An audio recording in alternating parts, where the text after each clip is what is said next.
Olá, boa noite, meus irmãos, meus amigos. Que a graça e a paz do nosso Senhor Jesus Cristo esteja sobre a vida de cada um de vocês. Meu nome é Marli Moura, eu sou missionária da Igreja Batista Novo Horizonte, Natal RN, e estou aqui com você mais uma vez para meditar acerca da Palavra de Deus. Me responde uma coisa: você já recebeu alguma carta? Hoje, esse meio de comunicação não é muito usado, mas no passado era a forma de comunicar-se, Era a maneira de saber ou de dar notícias, a alguém, expressar sentimentos. Com a expansão da telefonia, as cartas são pouco usadas. No passado, elas aí alegravam, ajudavam aí a minimizar a saudade.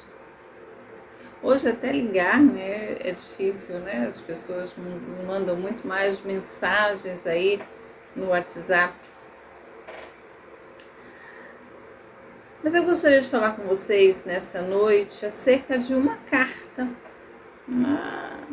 uma carta pessoal, que expressa aí o amor, o cuidado do remetente para com os destinatários. Nessa noite, eu vou estar lendo com vocês Filipenses, capítulo 1. Nós vamos ler os 11 primeiros versos. Acompanha comigo. Diz assim o texto: Paulo e Timóteo, servos de Cristo Jesus, a todos os santos em Cristo Jesus, inclusive bispos e diáconos que vivem em Filipos, graça a vós outros da parte de Deus, nosso Pai, e do Senhor Jesus Cristo. Dou graças ao meu Deus por tudo que recordo de vós, fazendo sempre com alegria súplicas por todos vós em todas as minhas orações, pela vossa cooperação no Evangelho desde o primeiro dia até agora. Estou plenamente certo de que aquele que começou a boa obra em vós há de completá-la até o dia de Cristo Jesus. Aliás, é justo que eu assim pense de todos vós, porque vos trago no coração, seja nas minhas algemas, seja na defesa e confirmação do Evangelho, pois todos sois participantes da graça comigo. Pois minha testemunha é Deus, da saudade que tenho de todos vós, na terna misericórdia de Cristo Jesus. E também faço esta oração, que o vosso amor aumente mais e mais, em pleno conhecimento e toda percepção, para aprovardes as coisas excelentes e serdes sinceros e inculpáveis para o dia de Cristo, cheios do fruto de justiça, o qual é mediante Jesus Cristo, para a glória e louvor de Deus. Para a glória e louvor de Deus. Antes aí de falar, do texto, vamos tentar lembrar aqui um pouco acerca da fundação dessa igreja. O apóstolo Paulo, ele tinha aí um desejo. Ele tinha aí o desejo de ir para a Ásia, E ele vai lá, você olhando lá para o texto de Atos, capítulo 16, você vai ver isso. Ele queria ir para a Ásia, mas Deus mudou os planos do apóstolo. Olha só o que nos diz Atos, capítulo 16, dos versos 6 ao 12. E percorrendo a região frígio-gálata, tendo sido impedidos pelo Espírito Santo de pregar a palavra na Ásia, defrontando Mísia, tentavam ir a Bitínia, mas o Espírito não permitiu. E tendo contornado Mísia, desceram em Troade. À noite sobreveio a Paulo uma visão, na qual um varão macedônio estava em pé e lhe rogava, dizendo: passa a Macedônia e ajuda-nos. Assim que teve a visão, imediatamente procurou partir para aquele destino, concluindo que Deus nos havia chamado para lhes anunciar o Evangelho. Tendo, pois, navegado de Troade, seguimos a direitura a Samotrácia no dia seguinte a Neápolis e dali a Filipos, cidade da Macedônia, primeira do distrito e colônia. Nesta cidade passamos alguns dias. O destino era a Ásia, mas aí o Espírito Santo impede Paulo de ir. O plano de Paulo era a Ásia, Deus o leva para a Europa.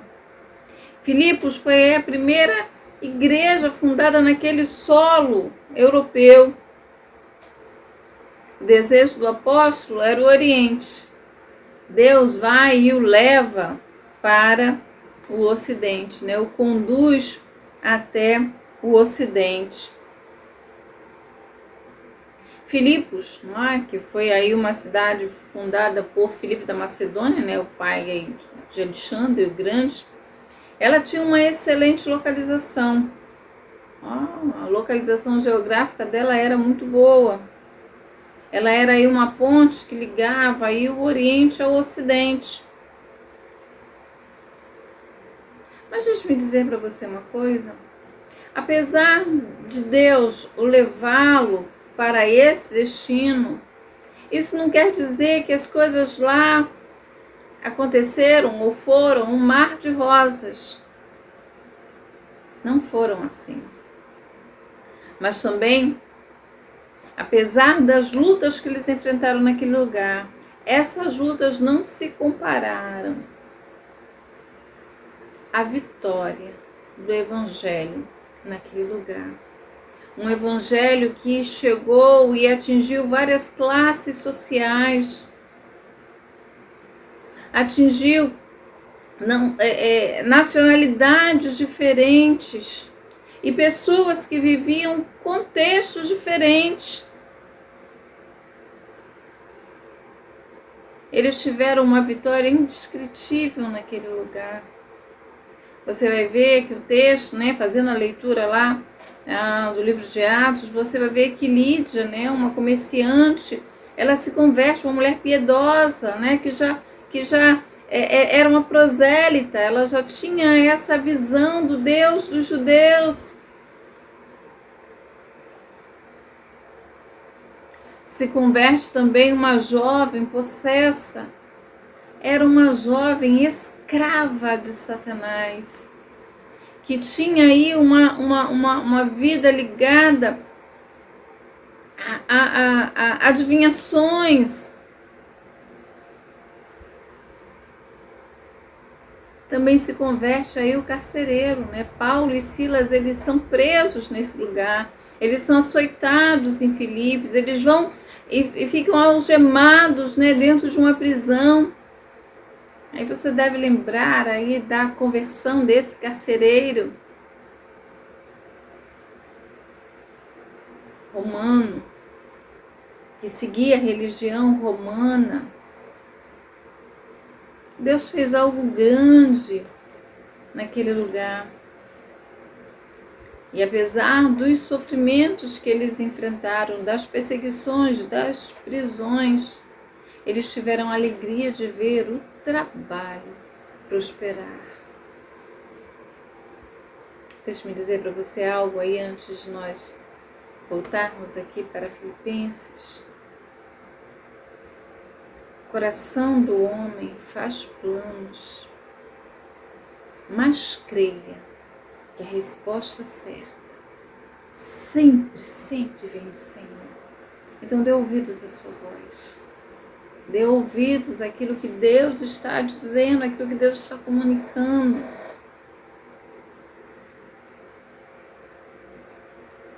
Paulo ouviu. E olha, o Evangelho chega ao Ocidente.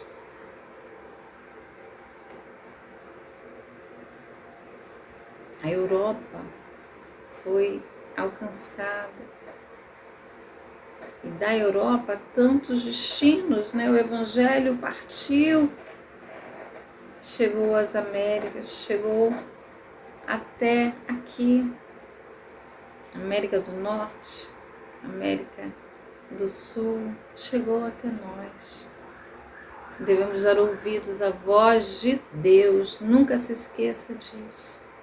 Os planos, os projetos dele são sempre os melhores para as nossas vidas.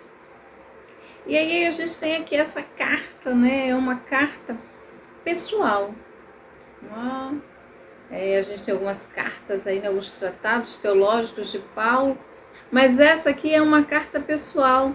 É uma carta de alguém, né, um remetente que ama os seus destinatários, que tem um relacionamento próximo a eles e que deseja comunicar coisas, deseja comunicar algo. É assim que nós temos essa carta.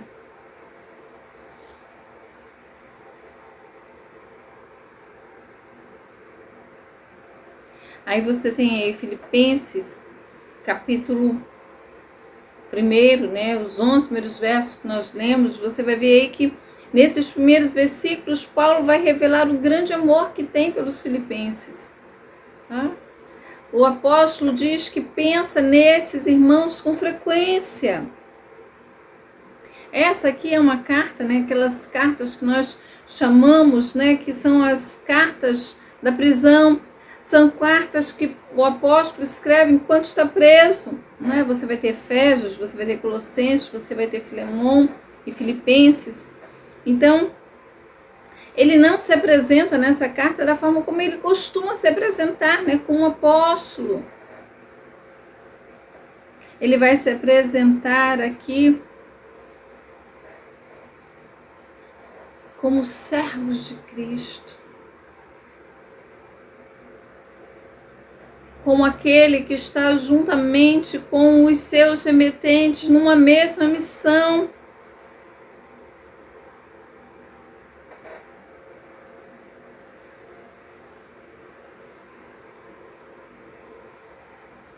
A gente vai ter aqui que ele vai escrever, olha, a todos os santos em Cristo. Aqueles que são separados por Deus, aqueles que foram aí separados e estão aí nessa missão. Então, os cristãos em Filipos, é a eles que ele vai estar dirigindo a sua carta.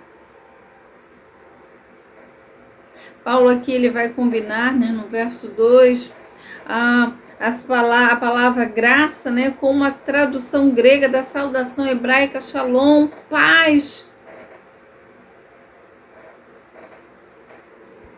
Graça e paz a vós outros. É isso aí que eu estou desejando para vocês.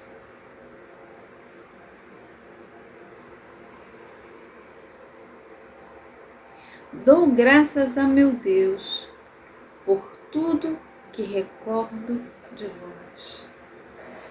Eu falei aqui, né, que apesar do trabalho lá em Filipenses, isso não foi um trabalho fácil, né? Eles tiveram muitos problemas, né? Prisões, açoites naquele lugar. Mas ele está dizendo que quando ele pensa naqueles irmãos, a recordação que ele traz, ele dá graças a Deus. Ele agradecia, e aí o verbo no grego indica que ele fazia isso continuamente. Ele agradecia continuamente a Deus por aqueles cristãos. Sempre que o Senhor trazia à mente, né, lembrava daqueles irmãos, ele agradecia. Fazendo sempre com alegria. Filipenses, né, ele tem essa tônica de alegria. Você vai ver que aqui a alegria é um dos temas que se destaca nessa carta, né? Marcava aí as orações de Paulo pelos cristãos, mesmo enquanto ele está intercedendo pela necessidade daqueles irmãos, ele faz isso com alegria. Nós vamos ver que a palavra alegria vai aparecer aqui em Filipenses 5 vezes. Paulo também vai empregar um outro termo, né? Regozijo. 9 vezes vai aparecer nessa epístola. Então você percebe aí que que a tônica dessa carta é alegria. Alegria pela vida daqueles irmãos, alegria pelos momentos que eles compartilharam.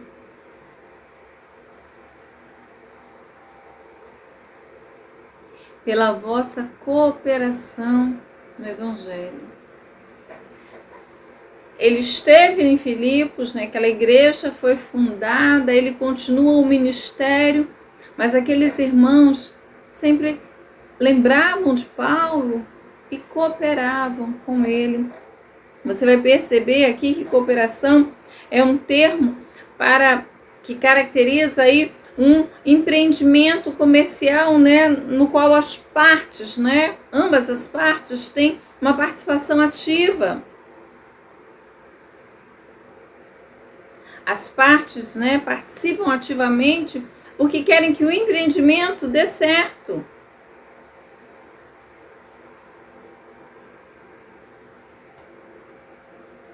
Quando você olha aqui para o texto, né, essa cooperação no Evangelho, vai mostrar aí que esses irmãos, né, com a intimidade que eles têm com Cristo, com a fé nos outros irmãos, estão fazendo com que isso colabore para o crescimento da obra, para o crescimento aí da propagação desse Evangelho. Mas também é uma referência à colaboração que aqueles irmãos faziam. Eram participantes nas necessidades do apóstolo, as contribuições financeiras que eles haviam doado, ofertado ao apóstolo. Mais à frente você vai ver, né, na carta, né, em um outro capítulo, que ele vai dizer isso, né, de como eles haviam ofertado desde o primeiro dia até o momento da escrita daquela carta.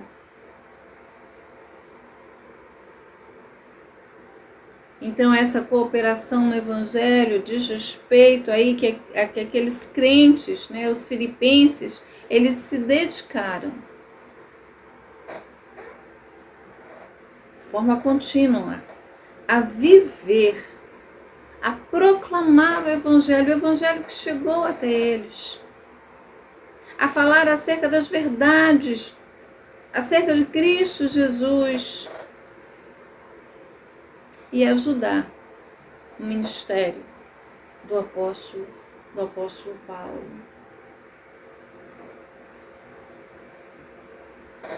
E aí ele vai dizer, olha, eu estou plenamente certo disso, de que aquele que começou a boa obra em vós há de completá-la até o dia de Cristo. Enquanto Paulo estava lá com aqueles irmãos no ano passado, ele teve esta certeza de que Deus estaria completando a sua obra. E o tempo se passa, mas ele permanece com esse propósito firme, com essa convicção, com essa confiança.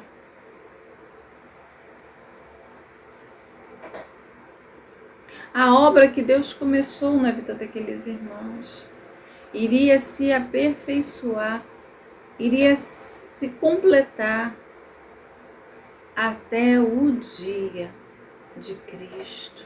Olha, vai chegar aí o tempo em que Deus vai terminar plenamente a sua obra. Aquilo que começou em vocês.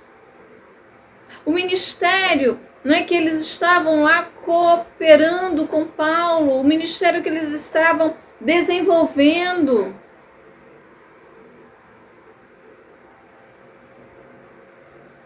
Essa corrida aqui na proclamação do Evangelho, ela vai continuar até o dia em que o Senhor voltará.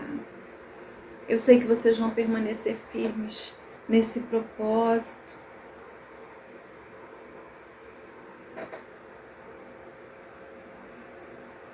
Aliás, é justo que eu pense de todos vós, porque vos trago no coração, seja nas minhas algemas, seja na defesa e confirmação do Evangelho, pois todos sois participantes da graça comigo. Olha, é justo que eu pense assim.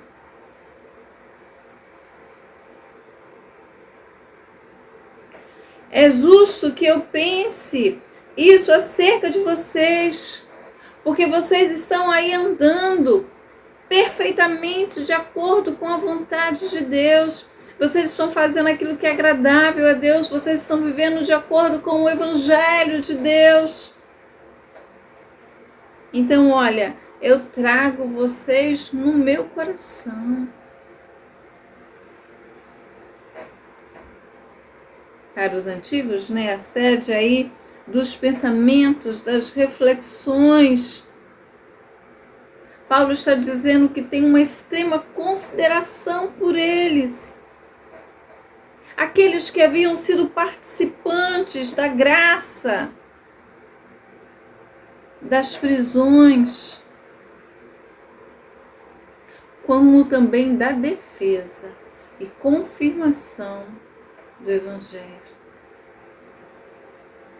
Essa confirmação aqui que Paulo utiliza, ele está falando, na verdade, ele está utilizando, na verdade, aí um termo legal, ele está falando aí de uma garantia válida.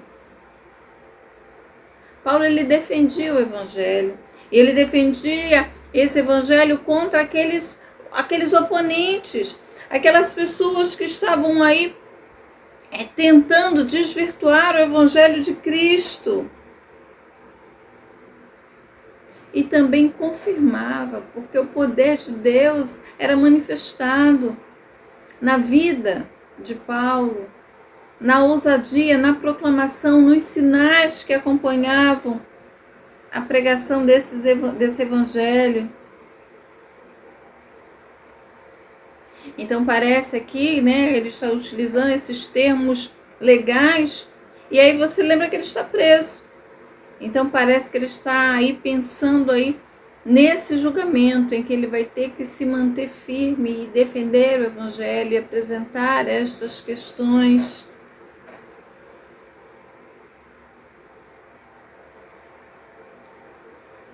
Pois minha testemunha é Deus. E aí você percebe, parece que todo esse início aqui da carta, as reflexões dele se passa dentro de uma prisão. Então existem muitos termos legais aqui apresentados, Quando você vê testemunha, você pensa em julgamento, em que as testemunhas são chamadas.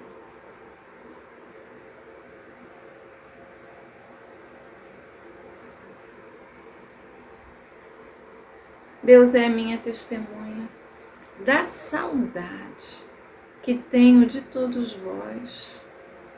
Eu disse que a carta é uma carta pessoal. Ele está falando a pessoas amigas, a pessoas queridas, a pessoas que ele tem, que ele traz aqui guardado no coração. Ele está dizendo aí das saudades. Olha, eu tenho muitas saudades. Eu quero muito estar com vocês.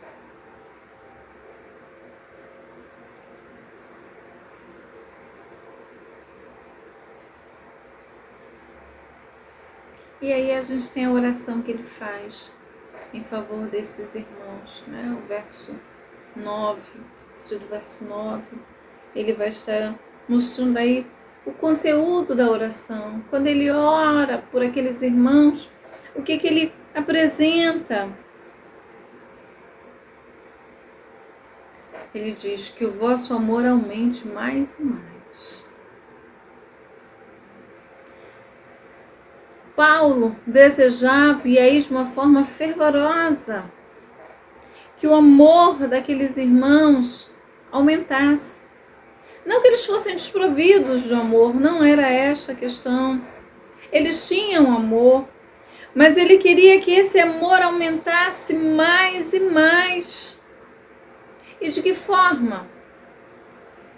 Ele diz: olha, eu quero que o amor de vocês aumente mais e mais em pleno conhecimento e em toda percepção. Ele diz, né, ele deseja que o amor daqueles irmãos aumente mais e mais. Que aquele amor crescesse mais. E nesse crescimento ele fosse dirigido pelo conhecimento e pelo discernimento, não é? Pela percepção. Um amor que cresce com conhecimento, um amor que cresce com discernimento. É um amor que vai crescer, é um amor que vai permanecer.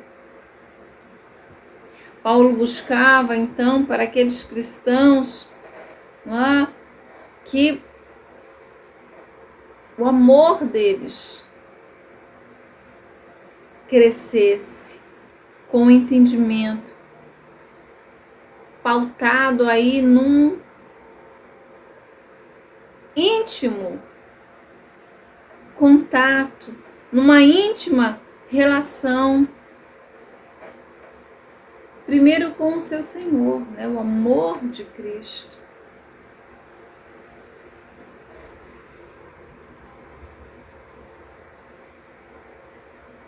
E aí, crescendo nesse amor com o seu Senhor, ele permeasse todas as relações entre eles, entre as outras pessoas.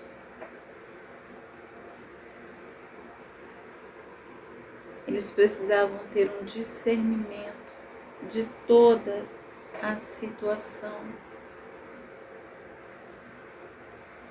de todas as situações da vida, do cotidiano, discernimento espiritual.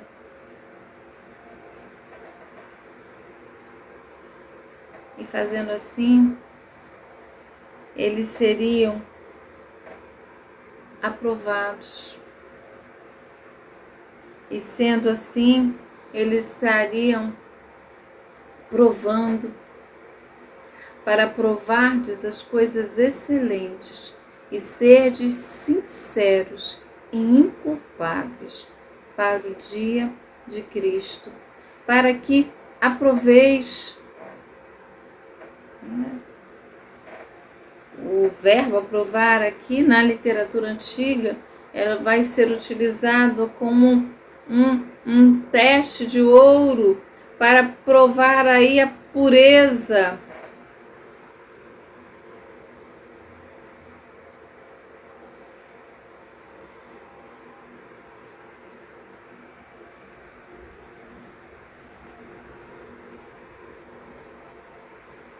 Para provardes as coisas excelentes e serdes sinceros e inculpáveis para o dia de Cristo. Olha, vocês precisam aí ter uma conduta pessoal, que não haja reprovação.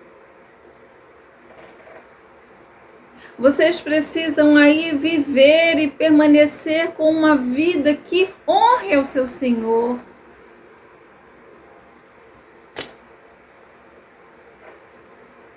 Uma vida que não vai levar ninguém, não vai induzir ninguém ao erro. Mas pelo contrário, uma vida que vai testificar e glorificar o Senhor de vocês.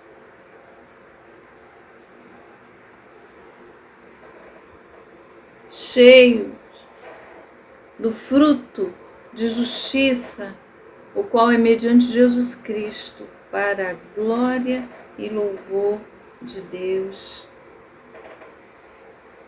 Frutos de justiça, frutos caracterizados aí pela conduta moralmente correta.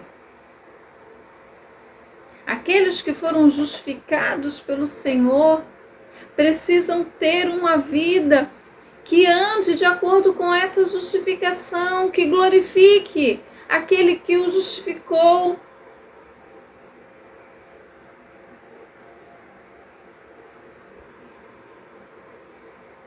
Buscar aí uma vida que transborde de justiça, uma vida íntegra, uma vida que glorifique ao seu Senhor. Era isso que ele desejava para a vida daqueles irmãos. Era isso que ele esperava que aqueles irmãos vivessem. Ele lembra dos irmãos com gratidão, ele intercede com alegria, a gratidão, a oração pela vida deles e o desejo sincero que em toda a trajetória, que em todos os dias de vida daqueles irmãos até o dia de Cristo, eles sejam inculpáveis e glorifiquem a Deus com as suas vidas. Que seja assim com a sua vida. Que você glorifique ao seu Senhor com a sua vida todos os dias, até o dia de Cristo, para aprovardes as coisas excelentes e serdes sinceros e inculpáveis até o dia de Cristo. Grande abraço. Deus abençoe a sua vida e até a próxima.